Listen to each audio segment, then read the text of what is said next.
Hello friends, स्वागत है आप सभी का सीबीबी आर्ट्स क्लासेस में। दोस्तों, आज के इस वीडियो में अर्थशास्त्र के बारे में बात करने वाले हैं, जो कि हम लोग बात करेंगे समष्टि अर्थशास्त्र का पूरा इंपॉर्टेंट क्वेश्चन कवर करने वाले हैं। तो यहाँ पे दोस्तों बहुत सारे कमेंट आ रहे थे। मैंने आपको बताया था कि बहुत सारी समस्याएं हैं, बहुत सारे सब्जेक्ट के कहीं न कहीं वीडियो बनाने हैं, तो बहुत सारा काम दोस्तों है, इसलिए लगातार वीडियो नहीं आ पाते हैं, तो क्षमा चाहते हैं उसके लिए। लेकिन मैं पूरी कोशिश दोस्तों, पूरी मेहनत आप लोग के लिए ही कर रहा हूँ। कहीं न कहीं बहुत सारे कमेंट आ रहे हैं कि कुछ सब्जेक्ट कराने के लिए अलग-अलग सब्जेक्ट, तो कुछ ना कुछ इंपॉर्टेंट दोस्तों क्वेश्चन मैं बता दे रहा हूं, जिससे आपको तैयारी करना होगा।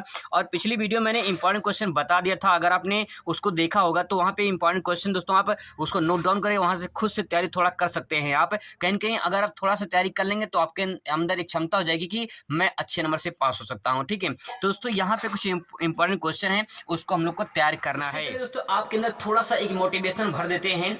फर्क होता है दौलत और दानवीर में, फर्क होता है दौलत और दानवीर में, फर्क होता है किस्मत और फकीर में। अगर कुछ चाहो और ना मिले तो समझ लेना, उससे अच्छा लिखा है आपके तकदीर में। तो दोस्तों इन्हीं मोटिवेशन के साथ शुरुआत करते हैं। पहला क्वेश्चन आपके सामने है, समष्टि अर्थशास्त्र को परिभाषित कीजिए। बहुत ही मोस्ट इंपॉर्टेंट क्वेश्चन है। पहला क्वेश्चन दोस्तों आपसे पूछ सकता है कि समष्टि अर्थशास्त्र क्या है। इससे आपको यहाँ पे एक हिंट डाल देनी है, समष्टि अर्थशास्त्र। आप बस इतना समझिए, समष्टि का मतलब होता है बड़ा। ठीक है, मैंने आपको बताया था जैसे सिम होता है, सिम में एक छोटा सा सिम होता है, उसे माइक्रो सिम बोलते हैं। उसे यानी माइक्रो का मतलब बेस्टी हो गया। यहाँ पे तो माइक्रो है, माइक्रो इकोनॉमिक्स, मतलब कि बड़ा अर्थशास्त्र ऐसे समझिए। ठीक है, अब देखिए बड़े अर्थशास्त्र में बड़ी चीजों का अध्ययन किया जाएगा, सिंपल। तो यहाँ पे देखिए क्या होगा, इसमें इसके अंतर्गत आर्थिक व्यवस्था का संपूर्ण अध्ययन किया जाता है। तो आर्थिक व्यवस्था का संपूर्ण अध्ययन करने का तात्पर्य क्या, मतलब जैसे कि कुल आय का अध्ययन किया जाता है। किसी एक व्यक्ति का आय, जैसे प्रति व्यक्ति आय है, तो प्रति व्यक्ति आय को व्यष्टि अर्थशास्त्र के अंतर्गत अध्ययन किया जाता है। अगर कुल आय यानी राष्ट्रीय अगर आय की बात किया जाए तो समष्टि अर्थशास्त्र में बात अध्ययन किया जाएगा। तो वही बात यहाँ पे है कि कुल आय, कुल व्यय, कुल उत्पादन, कुल बचत, कुल मांग, कुल पूर्ति, जब इन सब का अध्ययन किया जाए तो हम कहाँ करेंगे, समष्टि अर्थशास्त्र में करेंगे। बात समझ में आई।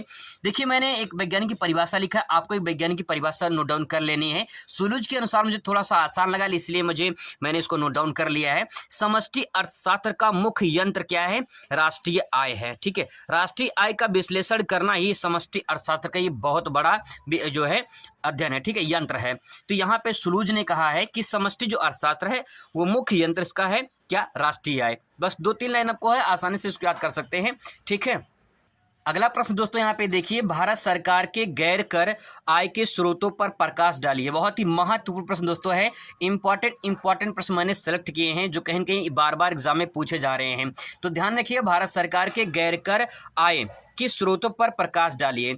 तो गैर कर कौन कौन से ऐसे हैं, तो उनको यहाँ पे आपको लिखना है। जैसे पहला हेडिंग मैंने लिखा है यहाँ पे, ब्याज प्राप्तियां। ठीक है, ब्याज प्राप्तियां, पहला आप पॉइंट लिखेंगे ब्याज प्राप्तियां। जैसे में क्या लिख सकते हैं, केंद्र सरकार राज्यों एवं केंद्र शासित प्रदेशों को ऋण प्रदान करती है जिस पर ब्याज प्राप्त होता है। तो यहाँ पे दोस्तों जो गैर कर है वो सरकार को, भारत सरकार को यानी केंद्र सरकार को कहाँ से मिलता है, उसका स्रोत क्या है, यहाँ पे स्रोत पूछा है। यानी जो टैक्स आ रहे हैं भारत सरकार के पास गैर कर, ठीक है, वो कहाँ से आ रहे हैं। तो पहला है ब्याज प्राप्तियां, ब्याज से दोस्तों मिल रहा है। तो ब्याज कहाँ से, केंद्र सरकार क्या करती है, राज्यों को और केंद्र शासित प्रदेशों को ऋण प्रदान करती है। जैसे मान लो केंद्र सरकार ने यूपी को ऋण दिया और फिर उसके बाद जो है यूपी से जब ऋण वापस लेगा, ठीक है, तो कहीं ना कुछ ब्याज होगा, जो उस पर ब्याज लगेगा वही क्या हो जाएगा, ब्याज प्राप्ति हो जाएगा। तो इससे क्या मिलेगा, भारत को कर मिल जाएगा, टैक्स मिल जाएगा। ठीक है, तो यहाँ पे दोस्तों जिस ब्याज पर जो है यहाँ पे प्राप्त होता है उसे क्या कहते हैं, ब्याज प्राप्तियां हो गया। ठीक है, आगे देखिए दूसरा पॉइंट, सामान्य सेवाओं से आय। जो सामान्य सेवा है उससे भी, जैसे रेलवे है, सेवाएं हैं बहुत सारी, ठीक है, पुलिस सेवा है, जो है यहाँ पे आदि मदों से आय प्राप्त होता है। तो रेलवे से, यानी आप सभी को अच्छे से पता कि भारत सरकार को है रेलवे से बहुत ज़्यादा इनकम प्राप्त होता है। तो कहीं न कहीं इससे भी जो है भारत सरकार को जो है यहाँ पे आय के रूप में प्राप्त होता है। तो ये स्रोत क्या हो जाएगा, रेलवे सेवाएं, पुलिस सेवा आदि के रूप में प्राप्त होता है। यहाँ पे 2 पॉइंट दोस्तों में और लिख सकते हैं, जैसे सामाजिक सेवाएं हैं। सामाजिक सेवाएं बहुत सारी भारत सरकार की तरफ से सामाजिक सेवाएं की जाती हैं जिसके बदले में उनको टैक्स मिलता है। ठीक है, कुछ आर्थिक सेवाएं होती हैं, आर्थिक सेवाएं भारत सरकार की तरफ से कुछ दी जाती हैं जिसके बदले उनको इनकम प्राप्त होता है। तो ये गैर कर प्राप्त करने के कुछ स्रोत हैं जिनसे भारत सरकार के पास इनकम पहुंचता है। इन दोस्तों इन पॉइंटों को आपको नोट डाउन करके कम से कम चार पांच लाइन इसमें आप लिख देना है, तो ये लॉन्ग क्वेश्चन के रूप में पूरी तरह से बन जाएगा। अब दोस्तों अगला प्रश्न देखिए, महत्वपूर्ण प्रश्न है, पूंजीवाद अर्थव्यवस्था की मुख्य विशेषताएं क्या है। तो पूंजीवाद अर्थव्यवस्था देखिए, जैसे अमेरिका है, अमेरिका क्या है, एक पूंजीवादी अर्थव्यवस्था है, ठीक है। जैसे रूस है, रूस क्या है, रूस समाजवादी अर्थव्यवस्था है। पूंजीवादी का मतलब ये होता है कि एक तरह से सभी लोग अपने आप में स्वामित्व है, सभी अपने आप में क्या है, मालिक हैं, कहें कि उनका कोई उद्योग है, ठीक है। तो उसी बात को यहाँ पे कहा गया कि ऐसा देश या देश की अर्थव्यवस्था जो पूंजीवाद है उसकी क्या विशेषताएं हैं। तो यहाँ पे देखिए समझने की कोशिश करिए, पहला पॉइंट यहाँ पे नोट डाउन कर सकते हैं, प्रत्येक व्यक्ति को संपत्ति रखने या उससे उत्तराधिकारी में देने का पूरा अधिकार होता है। जैसे मतलब ये कहा जा रहा है कि प्रत्येक व्यक्ति की जो संपत्ति होती है उसे रखने में और उससे उत्तराधिकारी में देने के पूरा अधिकार होता है। जिससे तात्पर्य यह है कि जो आदमी सभी लोग हैं उनके पास जो संपत्ति है उसको रखने का पूरा अधिकार है, ठीक है। वो कहीं कि अपना रोजगार कर सकते हैं और जो रोजगार से जो इनकम प्राप्त होगा उनके पास संपत्ति जो आएगी उनके पास रखने का पूरा अधिकार है ये, ठीक है। अब सवाल ये है कि इसमें पहला पॉइंट ये हो गया, दूसरा पॉइंट ले सकते हैं इसमें, सभी उत्पादक इकाइयां लाभ के उद्देश्य से चलाई जाती हैं। अगर आप दोस्तों कोई दुकान खोलते हैं, ठीक है, कोई उद्योग लगाते हैं, तो आपका उद्देश्य यही होगा कि हमें ज़्यादा से ज़्यादा क्या कमाने, लाभ कमानी है। आपका उद्देश्य क्या होगा, लाभ कमाना। तो लाभ किसका कमाना, आपका ना। आप मतलब एक पूंजीवादी, एक व्यक्तिगत मामला हो जाएगा। तो जो पूंजीवादी है, जो पूंजीवादी अर्थव्यवस्था हो जाएगा, उसमें सबका उद्देश्य यही होता है कि हमें ज़्यादा से ज़्यादा लाभ कमाना है। तो ये उसकी विशेषता हो जाएगी। बात समझ में आ रही है। अगला पॉइंट देखिए, तीसरा पॉइंट, वस्तु एवं साधन बाजार में प्रतियोगिता पाई जाती है।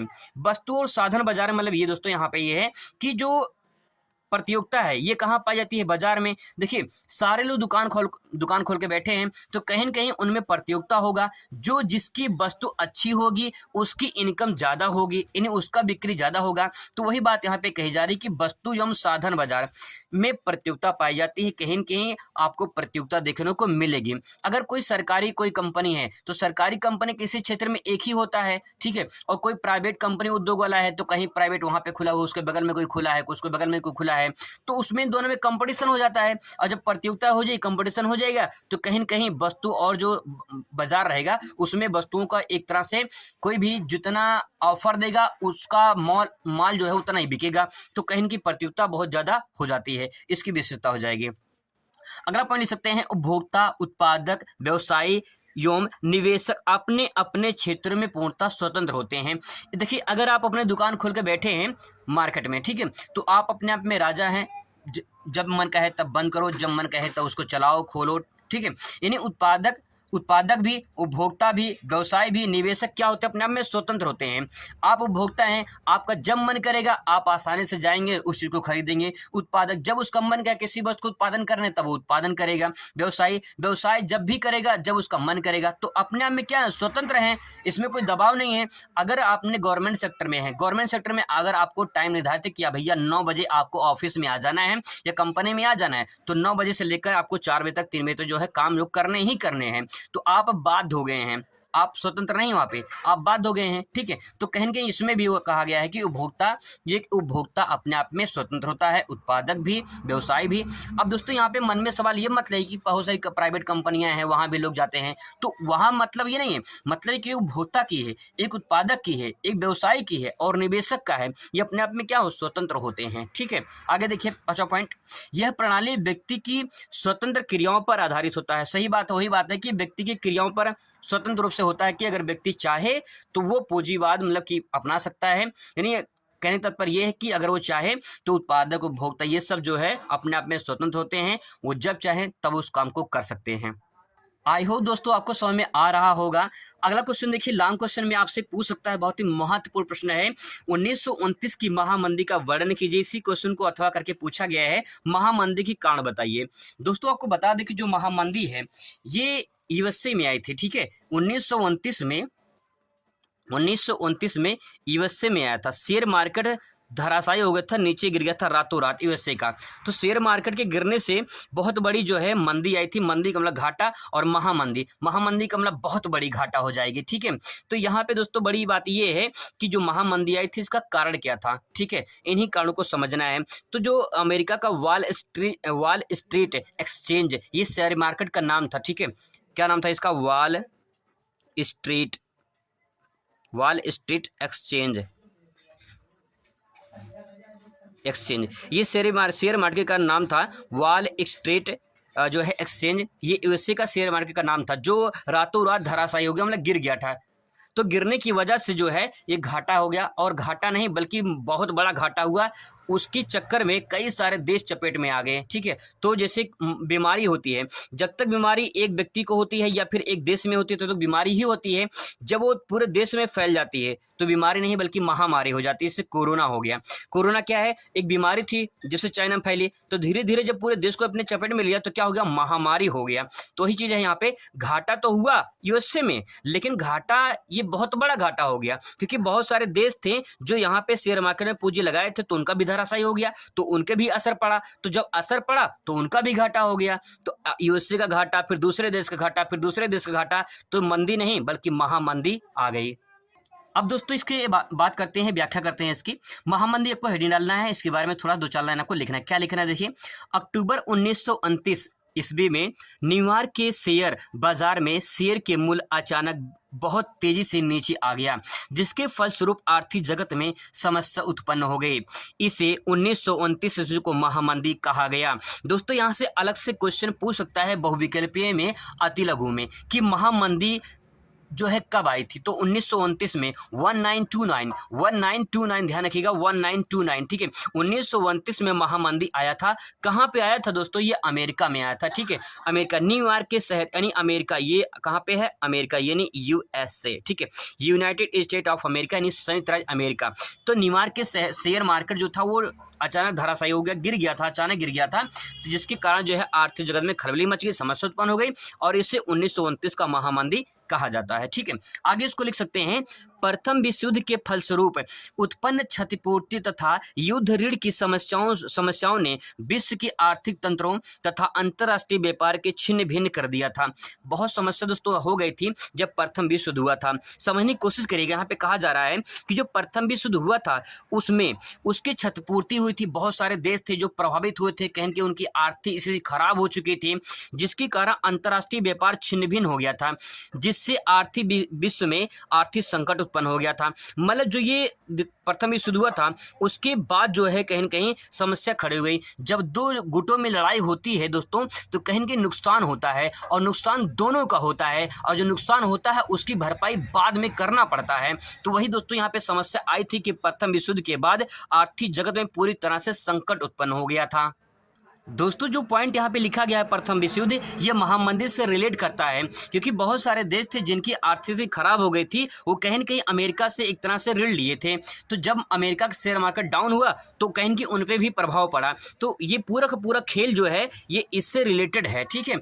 अब सवाल ये है दोस्तों कि क्या कारण था, तो थोड़ी सी परिभाषा होगी, थोड़ी सी जानकारी होगी कि महामंदी में क्या क्या हम ऐड कर सकते हैं।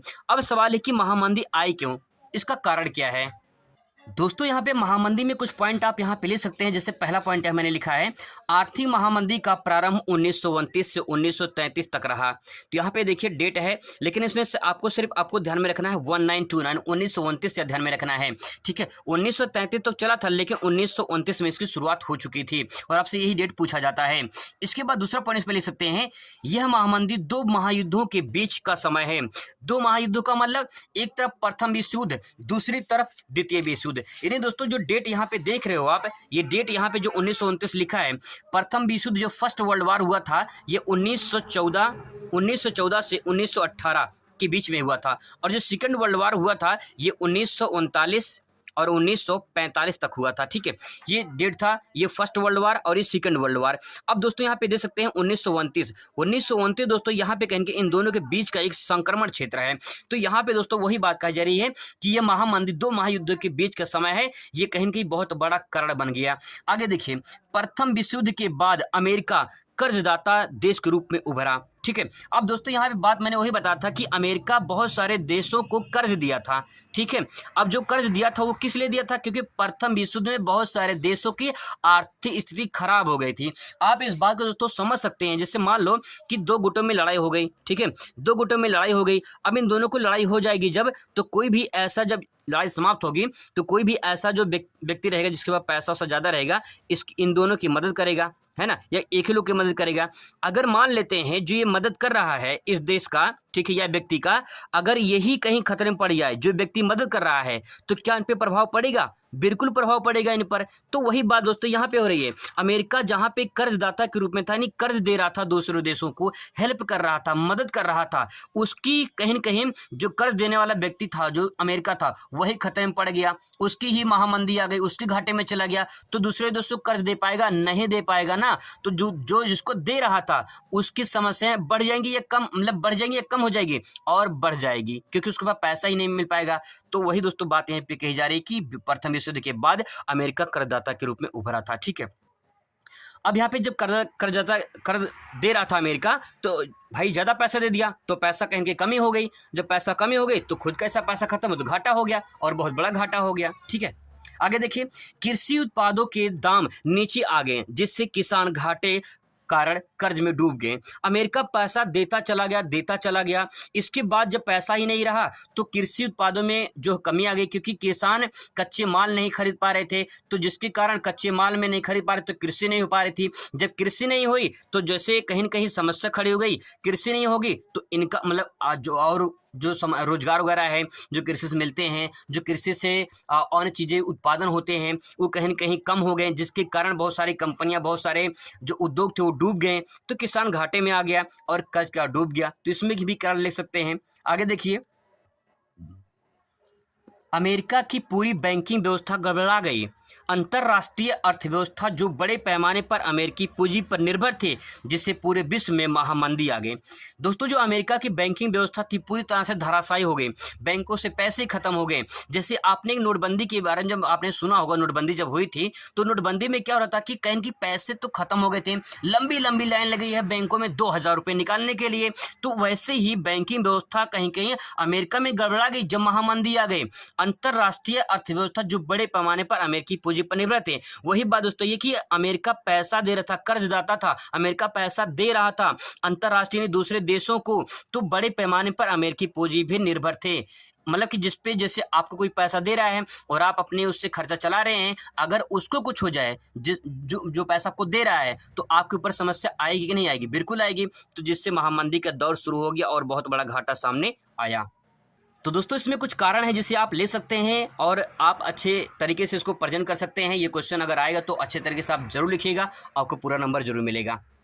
दोस्तों, ये प्रश्न थोड़ा इंपॉर्टेंट है, यहाँ पे ध्यान रखिएगा। इस प्रश्न को आपको थोड़ा सा तैयार करना पड़ेगा। राष्ट्रीय आय को परिभाषित कीजिए। राष्ट्रीय आय की गणना करने के किसी एक विधि का विवेचना कीजिए, ठीक है। इस क्वेश्चन दोस्तों आप जरूर तैयार कर लेंगे। राष्ट्रीय व्यय के आकलन की आय विधि समझाइए, अथवा करके इसी क्वेश्चन पूछ सकता है। राष्ट्रीय आय को मापने की व्यय विधि को विवेचना कीजिए। दोस्तों, ये दोनों क्वेश्चन इसमें से कोई एक जरूर पूछ लेगा, आपको जरूर इसको तैयार कर लेनी है। आगे हम लोग बात करते हैं अगले प्रश्न पे, ठीक है। बाकी दोस्तों, मैं पूरी क्वेश्चन को मैं सारे क्वेश्चन आपको करा दूं, लेकिन कुछ क्वेश्चन आप थोड़ा सा कर लीजिए, क्योंकि मेरे पास टाइम उतना नहीं है सारे क्वेश्चन कराने के, ठीक है। मैं फिर भी कोशिश कर रहा हूँ। दोस्तों, मुद्रा को परिभाषित कीजिए। आपसे क्वेश्चन पूछ सकता है कि व्हाट इज मनी, मनी क्या है। मनी के बारे में आपसे दोस्तों पूछ सकता है कि मुद्रा क्या है। मुद्रा को परिभाषित कीजिए। देखिए क्या लिखना है इसमें। मुद्रा एक वस्तु है जो विनिमय के माध्यम से विनिमय का माध्यम है, ठीक है। मुझे मूल्यों का मापन आदि होता है, यानी विनिमय का माध्यम है। विनिमय का मतलब लेन देन करना, विनिमय का मतलब होता है लेन देन करना, ठीक है। अब देखिए, जब पैसा होगा तभी तो आप लेन देन कर पाएंगे। तो क्या हो गया, विनिमय का माध्यम यानी लेन देन का क्या हो गया, माध्यम हो जाएगा मुद्रा। और मूल्य का मापन ये होता है कि जैसे मुद्रा है तो मुद्रा से आप मूल्य का मापन कर सकते हैं। जैसे आपके पास है 100 रुपये का नोट है ना, आपका 100 रुपये का नोट है। अगर मान लीजिए 100 रुपये कोई वस्तु है, आपने कोई वस्तु खरीद लिया है, ठीक है। तो जो वस्तु है वो दाम कितने का है, 100 रुपये का है। अगर मुद्रा ना होता, ठीक है, मुद्रा ना होता तो एक वस्तु के बदले दूसरी वस्तु दी जाती थी, और पहले वस्तु विनिमय चलता था। तो दोस्तों, जो वस्तु विनिमय चलता था, कहीं न कहीं वस्तु के बदले वस्तु दी जाती थी, तो हमें ये पता नहीं चलता था कि उसकी वैल्यू कितनी है, उस वस्तु का दाम कितना है। लेकिन अब जब से मुद्रा आ गया, मुद्रा का प्रचलन हो गया, तब से हमें वैल्यू पता चले कि इसके मूल्य का मापन पता चल जाता है कि अगर वस्तु ये हमें इतना मिला है, ठीक है, तो 100 रुपये का है या 200 रुपये का, जो भी हो उसकी वैल्यू में पता चल जाती है। आप सामान लेने जाते हैं तो आपको जो पे करके आते हैं उसको उतना वैल्यू उसका पे करते हैं, कितनी मूल्य उसकी, दाम उसकी है। तो बात वही कह गई है कि मुद्रा क्या है? मुद्रा एक वस्तु है जो विनिमय का माध्यम है और मूल्य का मापन करती है। इस बात को दोस्तों आप इस तरह से भी ले सकते हैं, इसको अथवा करके इस तरह भी आप इसे प्रेजेंट कर सकते हैं। चाहिए परिभाषा लिखें, चाहिए लिखें, बात एक ही है, ठीक है। मुद्रा धन का वह रूप होता है जिसके माध्यम से वस्तुओं और सेवाओं का क्रय विक्रय होता है, ठीक है। सिंपल वर्ड में आप ऐसे आसानी समझ सकते हैं कि मुद्रा धन का रूप होता है जिसके माध्यम से वस्तुओं और सेवाओं का क्रय विक्रय किया जाता है। अगला प्रश्न दोस्तों यहाँ पे दे सकते हैं, क्वेश्चन नंबर 6वां दे सकते हैं, मुद्रा के तीन प्रमुख कार्य लिखिए। मुद्रा का 3 प्रमुख कार्य दोस्तों आपसे पूछा जा सकता है, तो क्या कार्य में क्या क्या लिख सकते हैं? देखिए, विनिमय का माध्यम, मैंने आपको बताया ना, जो उसकी परिभाषा है वही यहाँ पे कार्य हो जाएगा, उसकी विशेषता हो जाएगी। मुद्रा क्या है? मुद्रा के माध्यम से आप क्या करते हैं? विनिमय करते हैं, यानी विनिमय मतलब लेन देन करते हैं, ठीक है। दूसरा पॉइंट लिख सकते हैं, मूल्य का मापक होता है, मतलब मूल्य को माप सकते हैं मुद्रा से, ठीक है। मूल्य हस्तांतरण, मतलब मूल्य में बदलाव होता है, मूल्य हस्तांतरण देखने को मिलता है। ये 3 पॉइंट दोस्तों आप इसमें लिख सकते हैं, ठीक है। आगे देखिए, अगला प्रश्न है, वस्तु विनिमय की कोई 3 दोष लिखिए। मैंने आपको बताया कि पहले चलता था वस्तु विनिमय, एक वस्तु के बदले दूसरी वस्तु लेना वस्तु विनिमय कहलाता है। अब उनके दोष क्या हैं? देखिए, पहला दोष देखिए, भावी भुगतान में कठिनाई होती थी। भावी का मतलब भविष्य, भविष्य के भुगतान के लिए कहीं कहीं समस्या होती थी कि भविष्य में कैसे भुगतान किया जाएगा। जैसे आपने किसी वस्तु लिया, ठीक है, कोई व्यक्ति है, आपने उसे जो है 10 किलो ले लिया, ठीक है, 10 किलो ले लिया, आपने 10 किलो ले कितने रुपए के लिया? ये तो आपको पैसा पता नहीं चला कितने रुपए लिया। अब सवाल है कि भविष्य में जब उसको पे करेंगे तो कितना हम पे करेंगे, कितने रुपए का पे करेंगे। तो समस्या वही है कि भावी भुगतान में कठिनाई, यानी भविष्य के भुगतान में कहीं कहीं वस्तु विनिमय में कठिनाई होती थी। दूसरा पॉइंट ले सकते हैं, वस्तु विनिमय का अभाव, जो वस्तु विनिमय है कहीं कहीं इसकी कमी देखने को मिलती है, ठीक है। अगला देखिए, वस्तु विभाजन की कठिनाई, अगर मान लीजिए जैसे कोई वस्तु है, जैसे मान लो कोई आपने कोई बकरी है, आपने किसी बकरी से, मतलब किसी बकरी से नहीं, किसी आदमी से, किसी से बकरी लिया। अब सवाल है कि अगर उसको बंटवारा किया जाएगा तो विभाजन में कठिनाई है कि नहीं है? एक वस्तु के बदले दूसरी वस्तु कैसे उसको बांटा जाएगा? तो उसमें कहीं कहीं समस्या खड़ी हो जाती थी। तो 3 दोष उसमें आप ले सकते हैं और आसानी शब्दों में। अगला प्रश्न दोस्तों दोनों बहुत ही ज्यादा महत्वपूर्ण है। बैंक दर को परिभाषित कीजिए। रेपो दर क्या है? इन दोनों में आपसे अंतर पूछ सकता है, इनको अलग अलग परिभाषा भी आपसे पूछा जा सकता है। देखिए, बैंक दर क्या होता है, थोड़ा समझने की कोशिश। बैंक दर क्या होता है? बैंक दर वह दर है जिस पर केंद्रीय बैंक सदस्य बैंक जैसे कि व्यापारिक बैंक को ऋण प्रदान करती है। दीर्घकालीन के लिए जब ऋण प्रदान करी है कौन? केंद्रीय बैंक। केंद्रीय बैंक का मतलब दोस्तों यहाँ पे आरबीआई की बात की जा रही है, ध्यान रखिएगा, RBI, reserve bank of India की बात हो रही है। जो केंद्रीय बैंक है वो रिजर्व बैंक ऑफ इंडिया है। अपने सदस्य बैंक में व्यापारिक बैंक जैसे कि आपने सुना हो, पंजाब नेशनल बैंक है, यूनियन बैंक, ठीक है, ये जो बैंक है ये व्यापारिक बैंक के अंतर्गत आते हैं।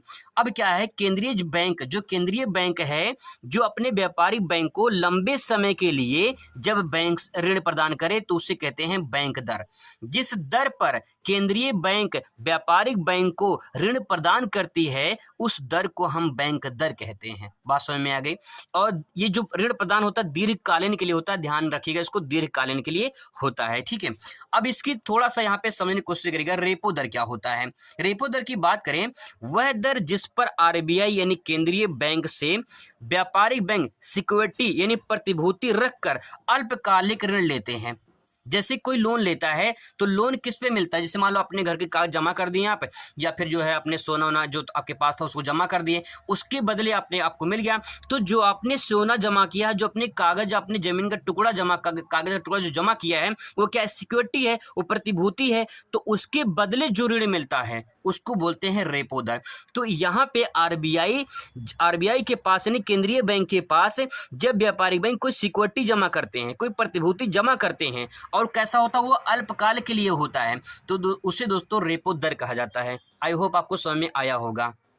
अगला प्रश्न दोस्तों यहाँ पे देखिए, बहुत ही महत्वपूर्ण प्रश्न है, खुले बाजार की क्रियाएं क्या है? खुले बाजार की क्रियाएं दोस्तों आपसे क्वेश्चन पूछ सकता है, तो उसके बारे में क्या लिखेंगे? देखिए, खुले बाजार की क्रियाओं से आशय केंद्रीय बैंक द्वारा बाजार में प्रतिभूतियों, ऋण पत्रों तथा बिलों के क्रय विक्रय से होता है। खुले बाजार का मतलब ओपन मार्केट है। ओपन मार्केट में क्या होता है? ओपन मार्केट में देखिए बात कहा गया, केंद्रीय बैंक है यानी आरबीआई की बात कही जा रही है। केंद्रीय जो बैंक है इसके द्वारा बाजार में जो प्रतिभूति होती है, जो सिक्योरिटी होती है, मैंने आपको बताया जो सिक्योरिटी होती है, ऋण पत्र जो होते हैं, ठीक है, ऋण पत्र यहाँ बात कही जा रही है, और कुछ बिल होते हैं, इनका जब क्रय विक्रय होता है तो उसे कहते हैं खुले बाजार की क्रियाएं। इसी बात को दोस्तों आप इस तरह भी लिख सकते हैं, केंद्रीय बैंक द्वारा प्रतिभूतियों को बेचने यानी सिक्योरिटी जो होती है उसको बेचा जाता है, किसके द्वारा? केंद्रीय बैंक यानी आरबीआई के द्वारा, ठीक है। बेचने से बाजार में मुद्रा की मात्रा में कमी होती है। यहाँ पे ध्यान से थोड़ा समझने की कोशिश करेंगे ध्यान से कि यहाँ पे दोस्तों केंद्रीय जो बैंक है, केंद्रीय बैंक द्वारा प्रतिभूतियों को बेचने से बाजार में मुद्रा की कमी हो जाती है। अगर जो व्यापारिक बैंक जो सिक्योरिटी केंद्रीय बैंक के पास जमा किए थे, वही सिक्योरिटी अगर केंद्रीय बैंक मार्केट में बेच दे तो उससे मुद्रा की मात्रा में कमी हो जाती है, ठीक है। वही बात यहाँ पे कही जा रही है, जिससे साख मतलब ऋण होता है, ठीक है, साख मतलब ऋण होता है, का संतुलन बना रहता है, ठीक है। मतलब ये है कि जो ऋण होते हैं उसका संतुलन बना रहता है, मेंटेन बना रहता है। साथ ही प्रतिभूतियों यानी सिक्योरिटी के खरीदे जाने पर बाजार में मुद्रा की मात्रा बढ़ जाती है।